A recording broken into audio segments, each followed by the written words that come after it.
In 1954, Henri Tajfel showed that randomly assigning people to groups, even based on something as trivial as preferring Klee over Kandinsky, caused them to favor their own group and discriminate against the other. We don't need history, culture, or hatred to create prejudice. We just need a group. Prejudice is an unjustified attitude toward members of a group. Stereotypes are the cognitive component, overgeneralized beliefs about a group. Discrimination is the behavioral component, treating group members differently. The three are related but distinct. You can hold a prejudice without discriminating and discriminate without conscious prejudice. Henri Tajfel and John Turner proposed social identity theory.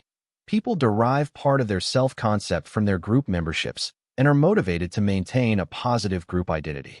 This drives in-group favoritism and out-group derogation even without realistic competition. Simply being in a group is enough to produce bias. Muzafer Sharif's Robbers Cave experiment demonstrated realistic group conflict theory.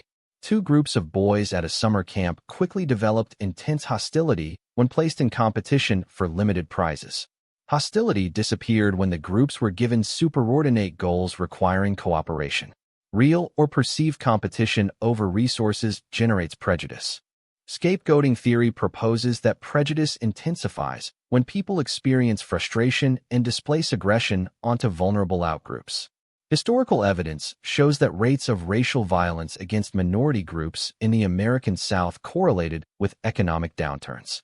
Frustration generates aggression, and outgroups become convenient targets. The implicit association test measures automatic, unconscious associations between concepts. Most white Americans show automatic associations between black faces and negative words, even those who explicitly endorse racial equality.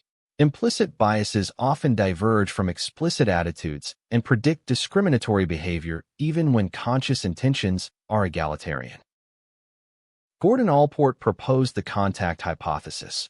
Bringing members of conflicting groups into contact reduces prejudice, but only under specific conditions. Equal status between groups, cooperative interdependence towards shared goals, support from authority figures, and opportunities for personal acquaintance are all necessary. Contact without these conditions can worsen prejudice. Elliot Aronson developed the jigsaw classroom as a direct application of contact hypothesis principles. Students are divided into diverse groups, each member responsible for a unique piece of material the whole group needs to learn. Cooperation replaces competition, students develop empathy for peers, and both academic performance and intergroup attitudes improve. Research consistently finds that perspective-taking, imagining the world from an out-group member's point of view, reduces automatic stereotyping and prejudiced behavior. Reading fiction, engaging in structured dialogue, and contact with counter-stereotypical exemplars all promote intergroup empathy. Humanizing out-group members is the cognitive foundation of prejudice reduction.